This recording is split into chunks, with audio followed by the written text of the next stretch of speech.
Welcome to One Breath Wisdom, the podcast for therapists, healers, and soul-led space holders, ready to lead from wholeness, not burnout. I am Lisa McNett, founder of One Breath Institute and co-creator of the One Breath Method. Each week, I will be sharing trauma-informed insight, somatic tools, and real stories from the healing path, sometimes solo, sometimes with our co-founder, Deborah Dickey, and sometimes with special guests walking this path in their own powerful way. Together, we will explore how healing, embodiment, and presence can transform the way we live, lead, and care for others without losing ourselves. Let's take a breath and begin. Welcome to One Breath Wisdom. I am your host, Lisa McNett, founder of One Breath Institute, and I have just gotten back from 2 weeks in the Bahamas, and I had a life-changing experience, and I want to talk to you a little bit about some of what I took away from that experience. So to give you a little bit of a background, I am a craniosacral therapy practitioner through Upledger Institute.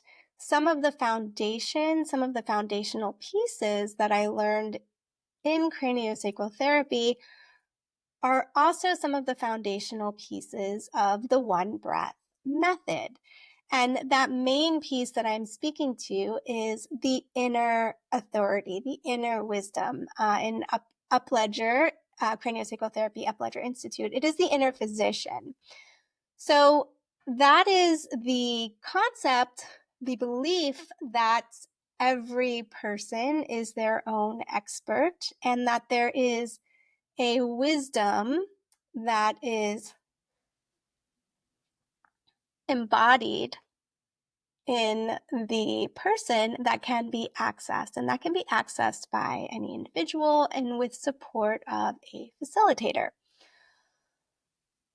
So through Upledger Institute, there is a partnership with Integrative Intentions who do trainings and retreats and who work with clients integrating nature with craniosacral therapy. And so I went for a 1-week bio-aquatic training, and this bio-aquatic therapy training is working in the water, working in and with the elements of the water. And that is what has inspired what I want to speak with you about today. I also had the opportunity to do dolphin-assisted therapy, which was incredible, and to spend some time with dolphins, which is incredible.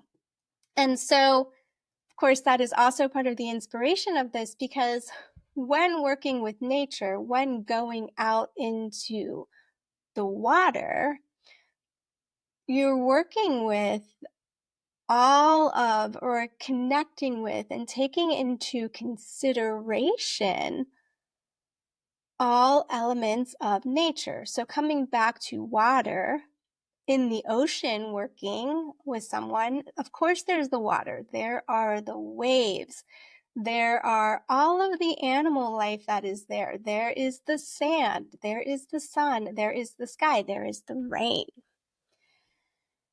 And so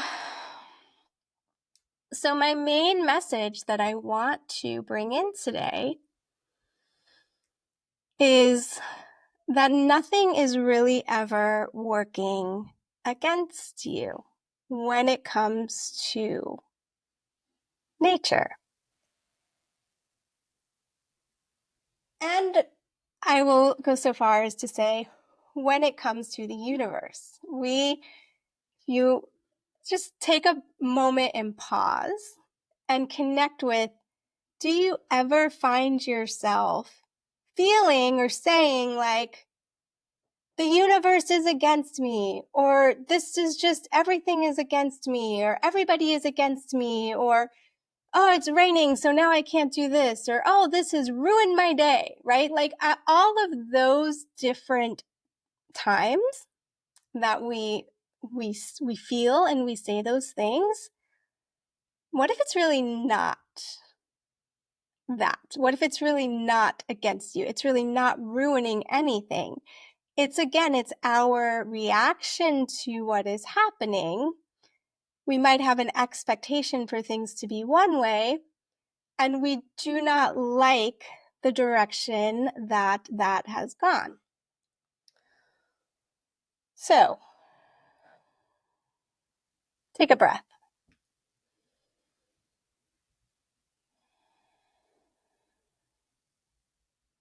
There are times where we may be going against the grain, or if we are working with clients, where our clients may be going against the grain, and we can see that they are going against the grain, and going against the grain when we're talking about nature is like, there's a hurricane happening outside, but you're still trying to push through and go somewhere. You are not surrendering to the fact that there is a hurricane and that it's not time to fight against that weather.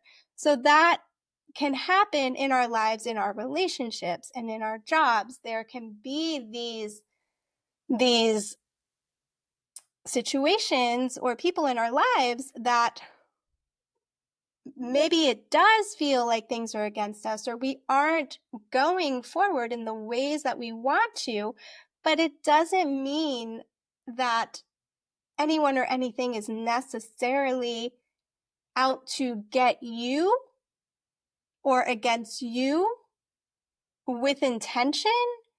It's a misalignment. It's a misalignment. It is something, it is messages coming that are saying, this isn't the direction, or this isn't the day, or this isn't the time. And adjusting ourselves from there. So I'm going to trust that this is connecting for you. So when I was a kid, when I was young, I almost drowned. I grew up in Miami, North Miami Beach, close to the ocean, spent a lot of time at the beach. And further than that, I had chronic ear infections. I was pretty sick. I had chronic ear infections, and I had all kinds of ear, nose, and throat issues. And back when I was a kid, I don't know if this is still a thing, but there were lots of swimmer's ear, and there were lots of people getting their eustachian tubes in their eustachians. And so it was decided that I had swimmer's ear because I had these chronic ear infections. But my tubes weren't narrow. So I wasn't an obvious candidate for the eustachian tubes or for the tube surgery. But if I was going to keep having these ear infections, then they were going to do the surgery anyway. And so swimmer's ear, that is water getting in the ears. Being danger causes a problem, or so it was said. So I had to try to not get water in my ears in the shower, and my mom was Q-tipping me all the time. And in water, I would not want to put my head underwater because I didn't want to get that, or I would have earplugs in so that water would not get in my ears. And then I was almost drowned. I was at a summer day camp, and we all went to the beach because it was a field trip to the beach, because you can do that I don't know if you can do that anymore, but growing up in Miami in the early 80s, so we had this field trip to the beach, and one of the counselors was just playing around, picked me up, threw me out, and I went under, and there were lots of waves. I was eating sand, and I washed up, and they had to do a little bit of CPR, get the water out. It was very scary. Of course, that person got fired. But this set me up for a long experience of having some fear of the water having some fear of the ocean and also not wanting to go under, right? I can't go under. I can't get water in my ears. And that was up until recently. And it's really interesting. I had known about these bio-aquatic classes. I had known about this dolphin-assisted therapy with Upledger and with integrative intentions, but it's not something that I planned on doing. I was signed up to take a somato-emotional release class last weekend of May last year. It was like the last weekend of May, first weekend of June. And that was during a time when my mother was near the end of her life. And so my CEs, my continuing education for my massage license that I like to keep, I need to have those credits taken by next month, by August 2025. And the somato-emotional release class wasn't going to repeat in Florida or any place close for me to go. So, but the bio-aquatics class were going to happen in June and July this year. So I said, you know what? Let me go to the Bahamas. Let me sign up for this. And let me go to the Bahamas and do this bio-aquatic class. During that time, I was in a lot of grief and a lot of responsibility, taking care of my mother. So then as I get closer to this trip, I'm like, oh, I'm going to be in the ocean. I'm going to be in the water. What's going to happen? But everything that I read said, you're going to be where you can stand and it's going to be up to the chest. And when I got there, day one in the class, the introduction is that we are working with the elements, and that means all of the elements. That means when there's rain, unless there's lightning, we're going to be in the water with the rain. So we're going to be in the ocean if there's wind and if there's waves.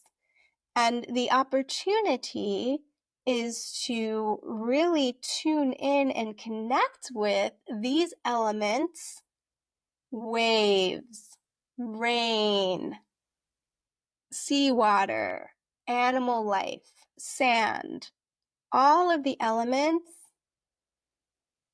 as healers, as our team of supporting. And so, yeah, that first day, and we did pool work as well. And pool work is gentler with regard to waves and things along those lines. And yeah, there's some things I learned about pool work as well. But that first day that we went to the ocean, there was a lot of rain, and there was 15 to 20 mile an hour winds, and there were the waves. But I did notice from my very first session, which my first session was in the pool, I had no problem floating back and putting my ears in the water. Like that piece had just gone away, putting my ears in the water. And I did notice it was an afterthought when I came out, like, oh, gotta get the water out. Gotta get the water out. After spending 2 weeks there and having my ears in the water a lot, I didn't get any ear infections. The water, the ocean, was not the problem. The water, the ocean, this idea of swimmer's ear, this isn't what made me sick. There were other things that were contributing in my household to me being sick. So I'm just going to drop that little piece in. So day one in the ocean, there's a lot of wind, there's waves. You can wear nose plugs if you want, and I chose not to. That first day, I chose not to. And that first day, we were all getting a feeling for either being a therapist facilitating a client or being that client, getting a feel for how much can I as a client surrender and let go and trust myself to float in the water and trust that the people who are the therapists are supporting me and have me as well. And how much can I also trust that when a wave comes and water goes in my nose, that's okay too, right? It's not necessarily the most pleasant thing, but that's okay too. Sometimes the medicine that we receive or that we need is not always the most pleasant. What happens when salt water moves through the sinus passages is it does cleanse them. It does clean them out.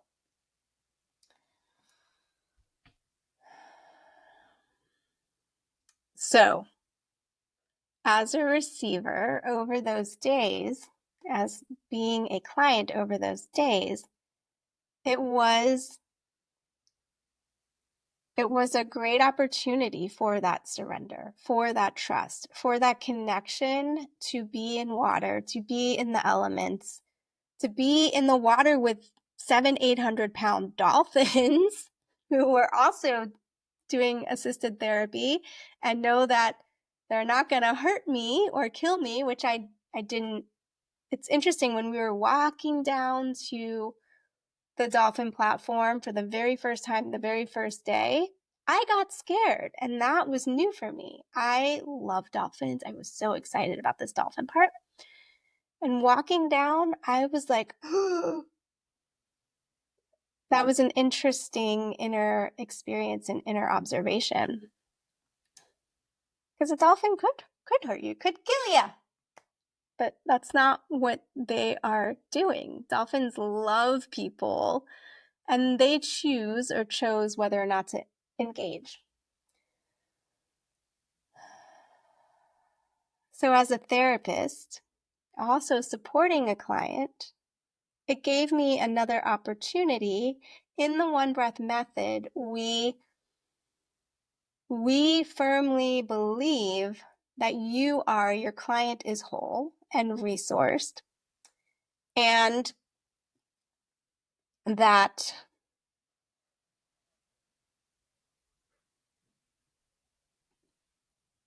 we teach that the client is guiding their experience in all ways. And so that means that the client gets to ask for what they want, the client gets to ask for what they need, and we are not going to see them as less. We are not going to over coddle or over, cuddle or anything along those lines. It's about holding space for somebody and having an appropriate response. So that doesn't mean that we're never offering support. We are offering a lot of support.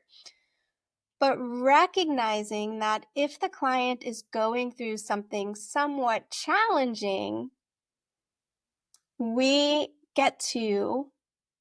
need to support them and allow them to go through that challenging experience, because when a person, and I'm going to speak specifically to the one breath method and introspective breathwork therapy, when someone touches upon an emotion or a heavy or experience or a memory, it is the way that they move through and integrate the wisdom from that experience is by feeling it, is by connecting fully with the feeling of it and the embodied sensations of it and moving through that. And if I see them starting to feel uncomfortable, and it is uncomfortable to move through certain emotions. Some people don't like to be angry. Some people don't like to cry, right? It can be uncomfortable. And if we see that and we want to help or save or not allow them that discomfort, want to save them or protect them from that discomfort, then we are doing them a disservice. We're doing them a disservice. We are limiting their opportunity to move through and process and integrate a past experience. And so being a therapist, supporting clients in the water, particularly in the ocean, of course I would move around and do my best to block a wave so that it wouldn't hit somebody in the nose or in the face. But also, it happens. It happens. And I had to and got to lean into and look at even more because of the elements, the times and the ways that I did feel that urge or that sense to want to protect. So it helped me become a better space holder. The bio-aquatic class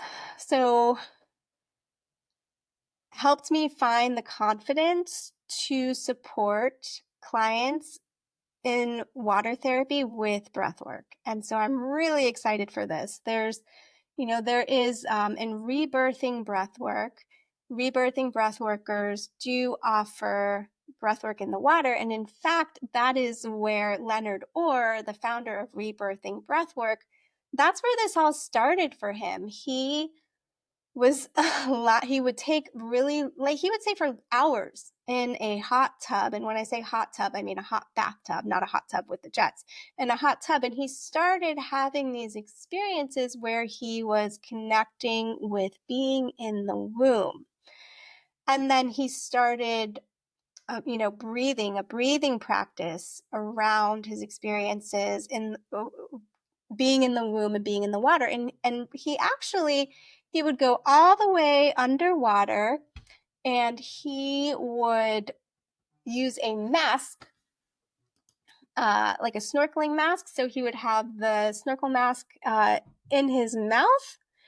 So he would be underwater and breathing in and out through his mouth underwater. And that is how and where rebirthing started. And when I was in the Bahamas and when I was in a pool, I did use the nose clips some of the times. And so what am I doing? I'm breathing in and out through my mouth in the water.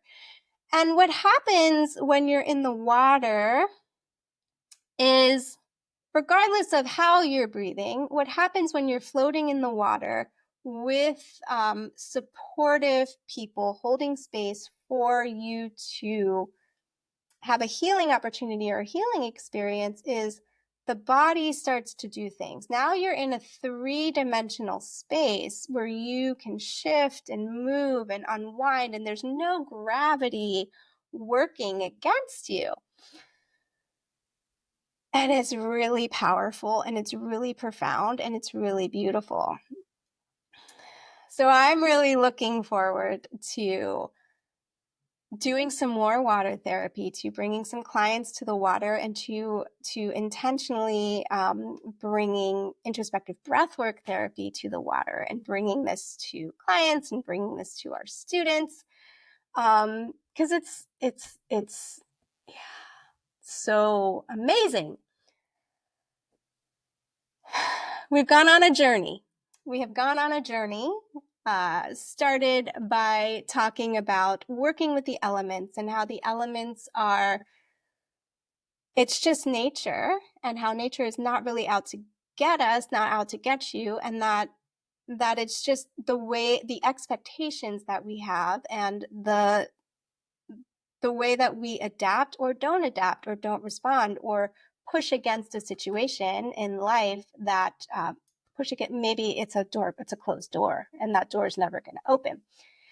Then we went to talking a little bit about water therapy, the foundations of rebirthing breathwork, and I just want to come back to this nature piece for a moment, because I feel like in our modern civilized world, in our day-to-day lives, so many of us are disconnected from nature. And this doesn't mean that you need to go to the Bahamas or even go to the ocean. But when we connect with a tree, there are so many things that that tree is connected to. Listen to my last episode on healing at the root for that. But there are so many things that that tree is not only connected to, but also that that tree is supporting. That tree is supporting our life. That tree is supporting we have a symbiotic relationship with that tree because that tree is giving us oxygen and we're giving the tree carbon dioxide.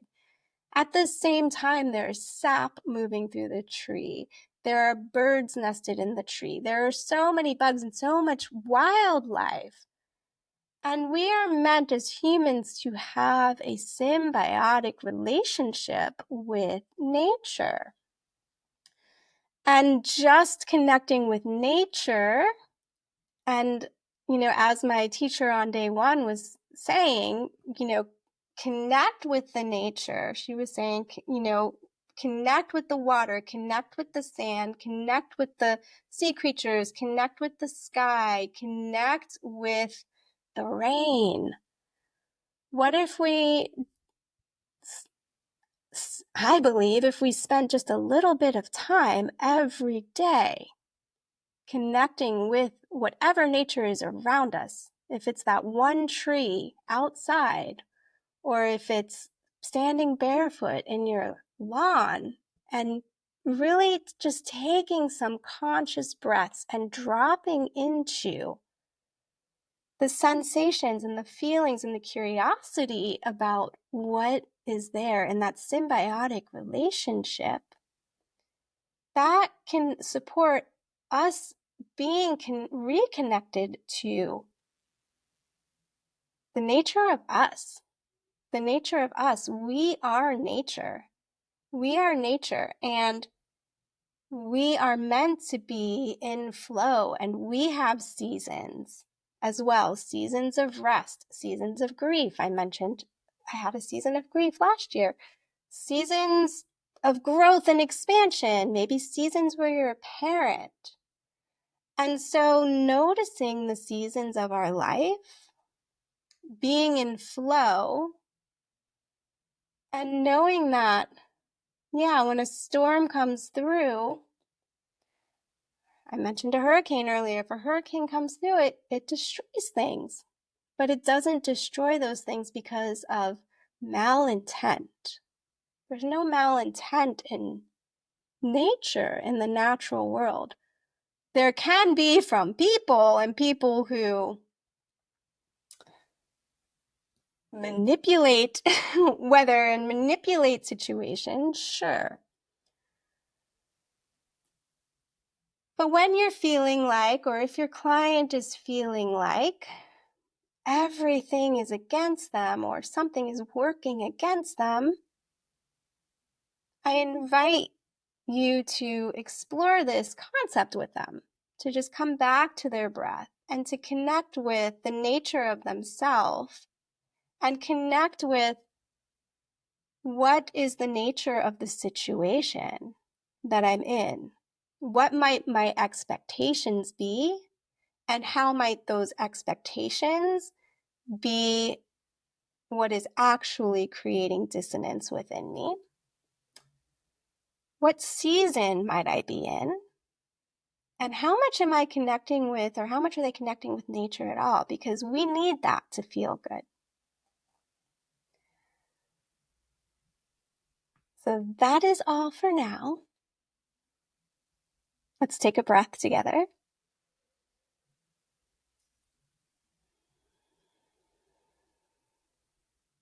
I'd love to hear your thoughts, your comments, your questions below.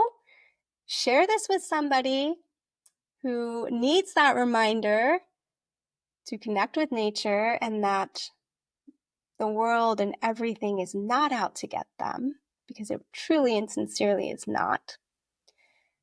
Like and subscribe, and I will see you next week. Have a great day.